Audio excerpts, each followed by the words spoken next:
Special train से रामेश्वरम धाम की तीर्थ यात्रा। आज ही अपनी सीट बुक कराएं tripurayatra.com पर।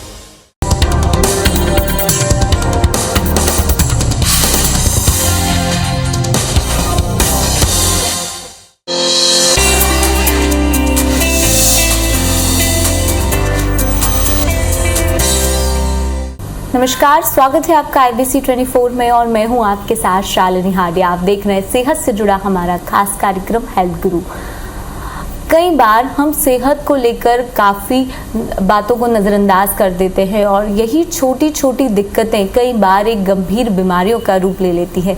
खासतौर पर अगर बात की जाए पेट से संबंधित समस्याओं की, तो आज के समय में ये एक विकराल रूप ले रही है और इसका असर कई बार देखने को मिलता है कि जटिल से जटिल सर्जरी करने की नौबत तक आ पड़ती है।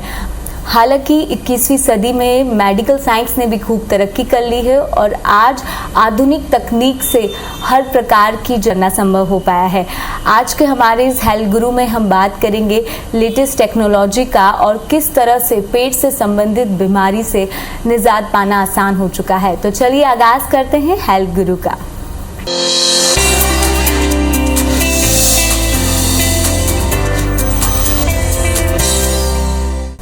आज हमारे साथ इंदौर स्टूडियो से जुड़े हैं इंदौर अपोलो हॉस्पिटल के कंसल्टेंट के साथ ही गैस्ट्रो इंटेस्टाइल सर्जन डॉक्टर निकुंज जैन। सर, बहुत बहुत स्वागत है आपका IBC 24 में। नमस्कार शालिनी जी एंड IBC 24/7 के सभी दर्शकों को मेरा नमस्कार एंड गुड आफ्टरनून। सर, सबसे पहले शुरुआत करते हैं कि किस तरह से पेट से संबंधित बीमारियां जो है वो आमतौर पर देखने को मिल रही है। पेट से संबंधित बीमारियां मुझे लगता है आजकल हमारी सोसाइटी में जो है वो सबसे कॉमन प्रॉब्लम्स में से हैं और ऐसा नहीं कि सिर्फ बुजुर्गों या एक ओल्ड एज पेशेंट्स को ही होगी, ये सभी में है, बच्चों में, बड़ों में।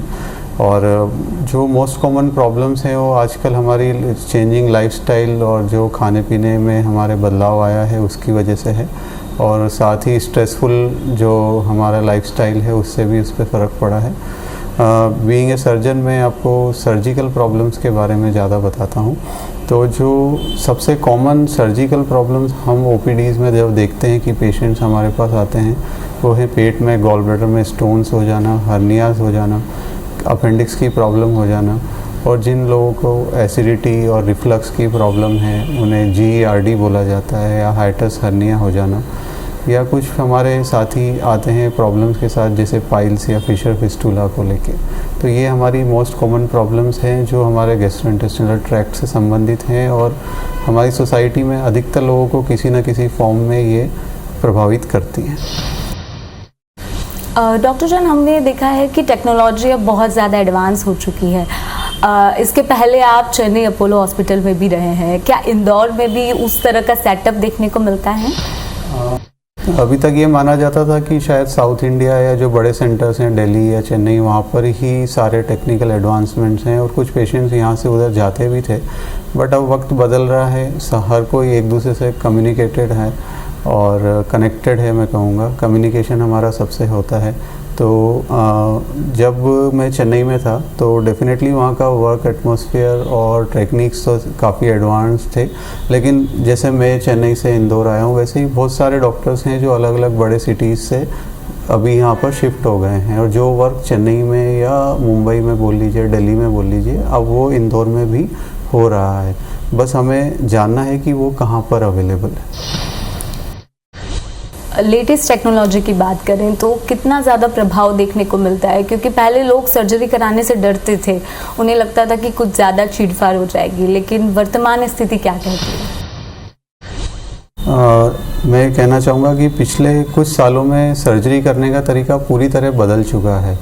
पहले सर्जरी का मतलब होता था कि बहुत ही एक पेन स्टिमुलस वाला कोई एक्सपीरियंस होगा, बहुत ही अनकंफर्टेबल पेशेंट रहेंगे, लेकिन अब ऐसा नहीं है क्योंकि आजकल कोई भी सर्जरी हो वो बिना पेट पे चीरा लगाए सिर्फ दूरबीन के द्वारा अंदर जाके आसानी से की जा सकती है और ये आजकल हर सेंटर पे इजीली अवेलेबल है।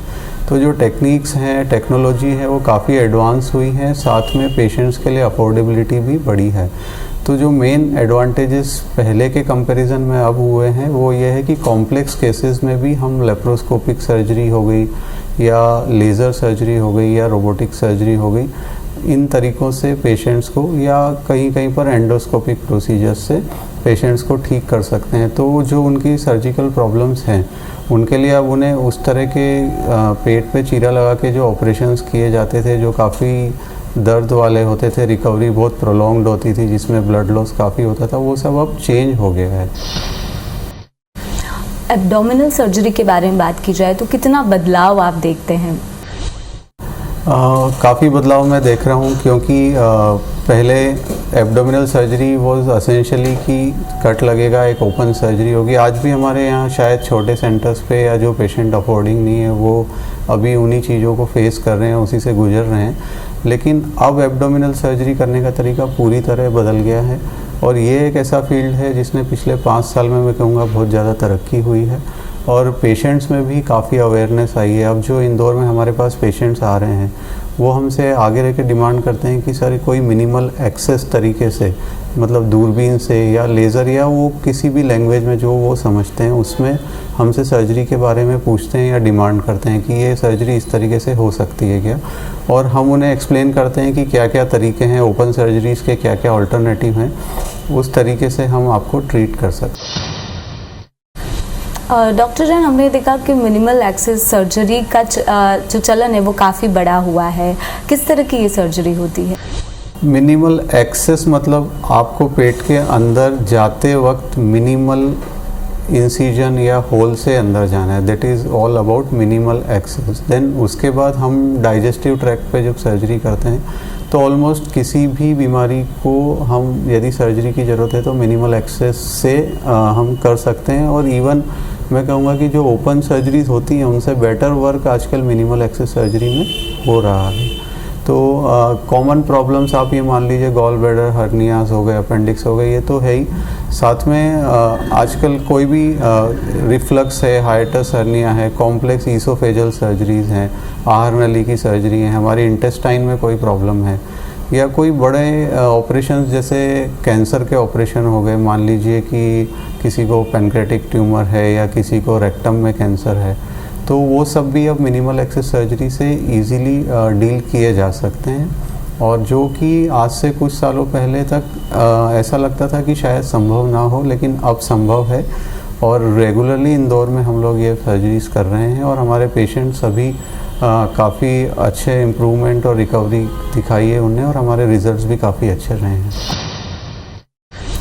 डॉक्टर जैन, क्या ट्यूमर और कैंसर में भी इस तरह की सर्जरी एप्लीकेबल हो रही है क्या?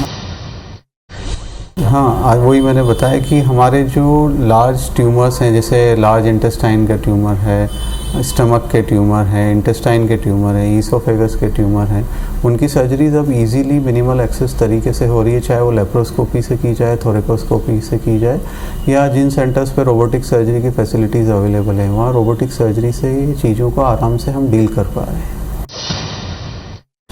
ये सबसे महत्वपूर्ण जानकारी आपने साझा रखी है। रोबोटिक सर्जरी कैसी होती है, किस तरह का टेक्नोलॉजी का इसमें इस्तेमाल किया जाता है? रोबोटिक सर्जरी में क्या होता है, सर्जरी जो है वो सर्जन को ही करना है, ह्यूमन बीइंग को ही करना है। रोबोट एक इंस्ट्रूमेंट है। कई लोगों को लगता है कि रोबोट सर्जरी करेगा, बट वो नहीं होता है। तो वो एक इंस्ट्रूमेंट है जिसके द्वारा एक सर्जन अपने पेशेंट्स का इलाज करते हैं। उसमें एडवांटेज ये रहते हैं कि हमें पेट पे कट लगाए बिना ही रोबोटिक सर्जरी में इस तरह के विजन मिलते हैं, जैसे हमें लगता है कि हमारे दोनों हाथ पेट के अंदर हैं और हम अंदर अपने हाथ डाल के सर्जरी कर रहे हैं, जबकि रोबोटिक इंस्ट्रूमेंट अंदर होते हैं और वो सर्जन के फुली कंट्रोल में होते हैं और सर्जन उसको अपने स्क्रीन पे और बैठ के कंफर्टेबल एनवायरनमेंट में आराम से बैठ के सर्जरी करते हैं और 3D विज़न मिलता है, डेप्थ परसेप्शन बहुत अच्छा होता है, तो सर्जरी करना ज़्यादा आसान होता है, सर्जरी ज़्यादा प्रिसाइज होती है। और उसके बाद जैसे हम यदि हाथ को देखेंगे तो हम सबके हाथ में छोटे से मूवमेंट्स होते हैं, ट्रेमर्स होते हैं।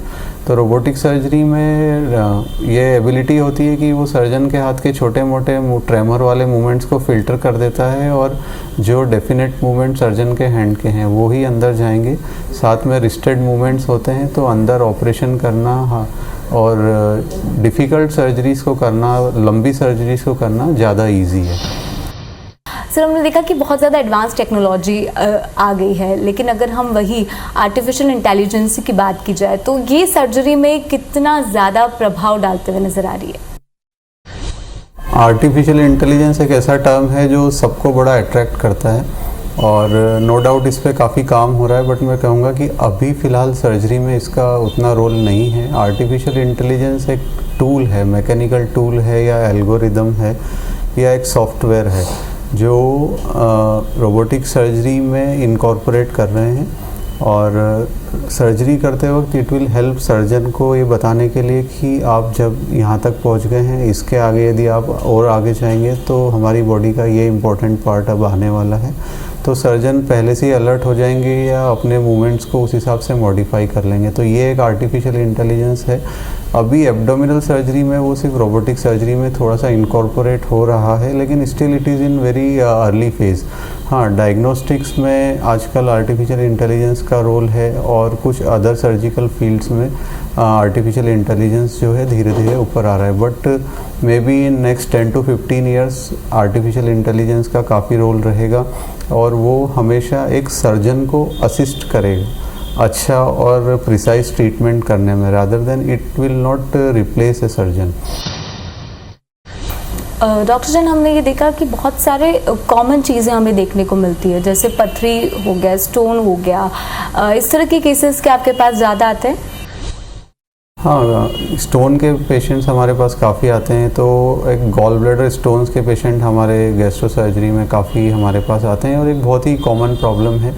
पहले ये माना जाता था कि कोई बहुत ओबीज है, 40 इयर्स एज क्रॉस कर लिया है या फीमेल्स जो हैं उनमें ये ज़्यादा चांसेस रहते थे, लेकिन अब ऐसा डिस्टिंक्शन नहीं है। अभी हम देख रहे हैं कि गॉल ब्लैडर स्टोन्स की प्रॉब्लम बढ़ती ही चली जा रही। तो यूजुअली ये जो स्टोन्स होते हैं वो कोलेस्ट्रॉल की वजह से बनते हैं।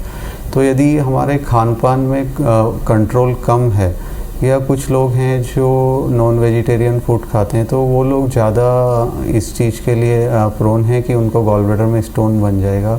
फीमेल्स में क्या होता है, जो कोलेस्ट्रॉल का जो नेचुरल फ्लो होता है प्रेगनेंसी के टाइम थोड़ा सा स्लो हो जाता है, तो उसके बाद भी गॉल ब्लैडर में स्टोन बनने का चांसेस रहता है। और कई लोग जो अच्छी हेल्दी लाइफस्टाइल जी रहे हैं उनमें भी हमने देखा है कि उनने पेट की सोनोग्राफी कराई और पता लगा कि गॉल ब्लैडर में स्टोन है।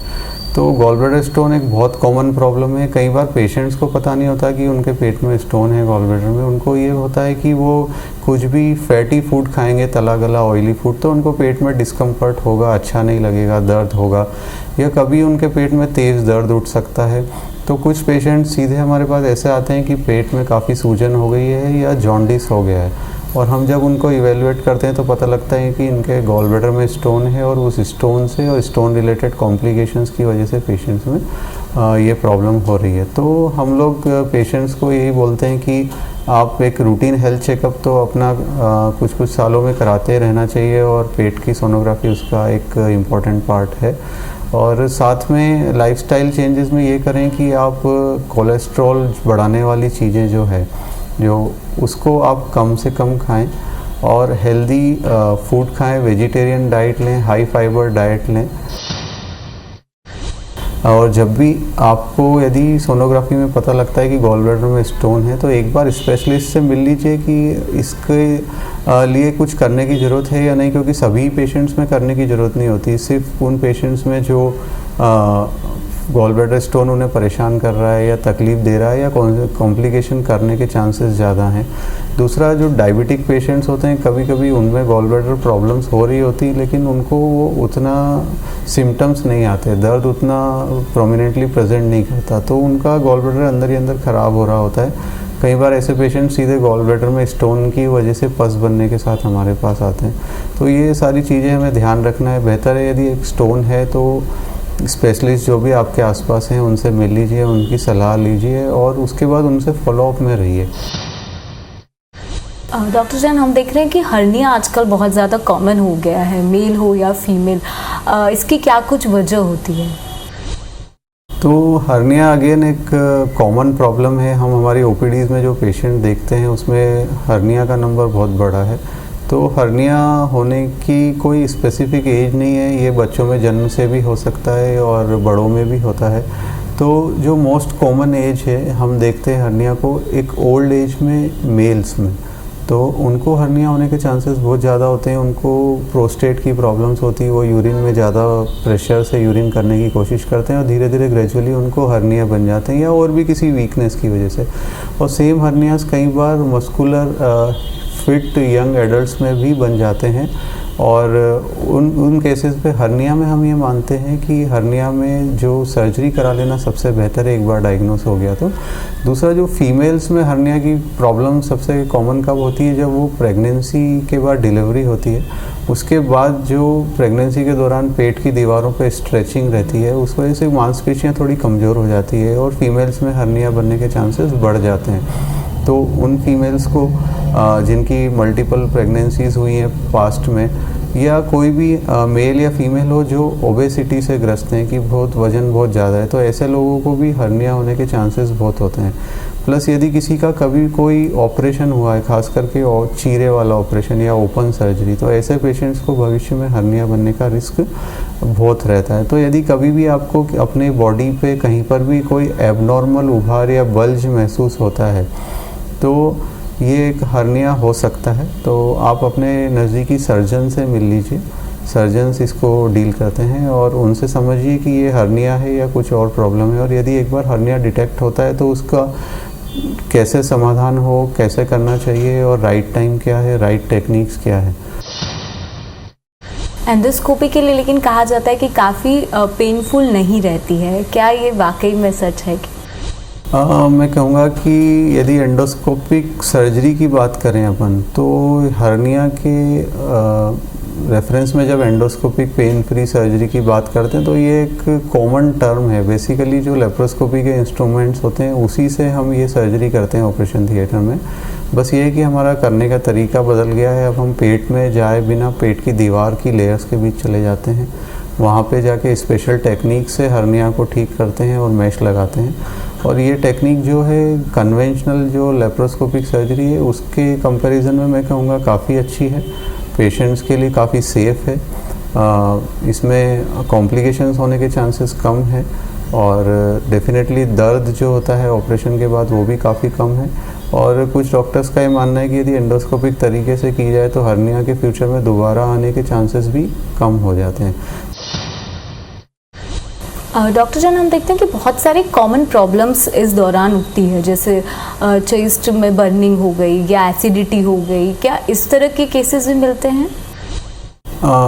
आई थिंक ये जो हमने बात की गॉल ब्लैडर और हर्निया, उससे भी ज़्यादा कॉमन प्रॉब्लम है एसिडिटी होना।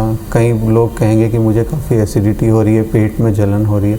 तो क्या होता है, हमारे पेट में गैस्ट्राइटिस होता है। गैस्ट्राइटिस मतलब स्टमक के अंदर की लाइनिंग जो है उसमें सूजन आ जाती है। इसके बहुत सारे कारण होते हैं। कॉमन कारण है एक छोटे से बैक्टीरिया का इन्फेक्शन जो बहुत कॉमन है हमारी सोसाइटी में, हम लोग बाहर का खाना खाते हैं। तो दूसरा, जो हमारे साथी हैं जो बहुत ही स्पाइसी फूड खाते हैं, बाहर का खाना खाते हैं, उन लोगों को भी ये प्रॉब्लम्स बढ़ जाती है। साथ में जो पेट में जलन होती है गैस्ट्राइटिस की वजह से, और पेट का काम है, स्टमक का काम है एसिड बनाना, तो एक वॉल होता है जो चेस्ट में उस एसिड को ऊपर आने से रोकता है, लेकिन वो कई बार वीक हो जाता है, या हम ओवर ईटिंग कर रहे हैं, लाइफस्टाइल ठीक नहीं है, फिजिकल एक्टिविटी ठीक नहीं है, कम है, तो पेट में बनने वाला एसिड चेस्ट की तरफ आने लगता है, तो छाती में जलन होने लगती है पेशेंट को, और उसके बाद किसी किसी पेशेंट का खाना ऊपर आने लगता है। कुछ पेशेंट्स को ये सब सिम्टम्स पता नहीं लगते, उनको सिर्फ बार बार गले में खराश होगी या उनके दांत खराब हो रहे होंगे, लेकिन उसकी असली वजह होगी कि पेट का एसिड बन के ऊपर तक आ रहा है। तो यदि इस तरह के सिम्टम्स हैं तो अपने डॉक्टर से मिलिए, लाइफस्टाइल मॉडिफिकेशंस को समझिए। ये बहुत इम्पॉर्टेंट छोटी चीज़ें हैं लेकिन बहुत ज़्यादा ज़रूरी है, मरीज़ों को इस बारे में बिल्कुल पता होना चाहिए। इसके अलावा अगर हम लोग बात करें तो ये देखने में आया कि वेट लॉस के लिए भी, डायबिटीज़ के लिए भी लोग सर्जरी प्रेफर करते हैं। क्या ये संभव है और ये कराना क्या वाकई हेल्दियर डिसीजन होता है क्या? देखिए, जब भी कोई पेशेंट हमारे पास आता है जो उनके नॉर्मल वेट से ज़्यादा वेट है, तो हम देखते हैं कि वज़न कितना ज़्यादा है। यदि थोड़ा ज़्यादा है, या पेशेंट्स एक्टिवली उसको कम कर सकते हैं लाइफस्टाइल मॉडिफिकेशन से। अपने डाइटरी हैबिट चेंज करें, घूमने फिरने जाएं, एक्सरसाइज करें, रनिंग करें, स्विमिंग करें, या जो भी फिज़िकल एक्टिविटी वो कर सकते हैं। यदि वो करके वो कम कर सकते हैं तो ये सबसे अच्छा ऑप्शन है। सर आखिरी सवाल लूँगी, क्या टिप्स देना चाहते हैं हमारे व्यूअर्स को कि कैसे हेल्दी लाइफ जो है वो जी सकें? कहना चाहूँगा कि फिज़िकली एक्टिव रहें और सीडेंट्री लाइफस्टाइल नहीं रखना है। और यदि हम किसी चीज़ को पसंद करते हैं कि हमें मीठा खाना पसंद है या बाहर का खाना पसंद है तो हम वो कर सकते हैं, बट मॉडरेशन में। वो साथ में जिस दिन आपने वो कुछ खा लिया ठीक है, अगले दिन से वापस अपने एक अच्छे रूटीन पर आ जाइए और हेल्दी लाइफस्टाइल को अपनाइए और जंक फूड्स और इनसे बचिए।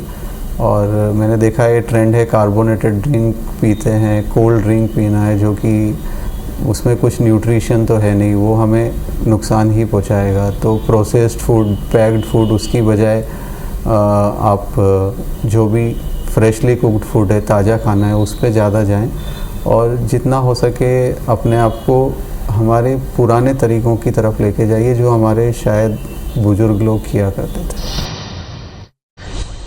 बहुत बहुत शुक्रिया IBC 24 के साथ जुड़ने के लिए। तो हमारे साथ इंदौर अपोलो हॉस्पिटल से डॉक्टर निकुंज जैन थे, जिन्होंने बेहद महत्वपूर्ण जानकारी आज साझा की है कि किस तरह से अगर छोटी सी भी समस्या पेट से संबंधित जुड़ी होती है तो तुरंत डॉक्टर से कंसर्न करना होता है, क्योंकि कई केसेस में सिचुएशन आउट ऑफ कंट्रोल हो जाती है और उस समय केवल सर्जरी ही एकमात्र ऑप्शन बनता है।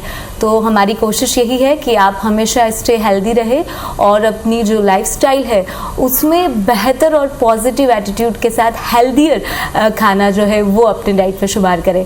आज की हमारी इस खास पेशकश में इतना ही। मुझे दीजिए इजाज़त। नमस्कार।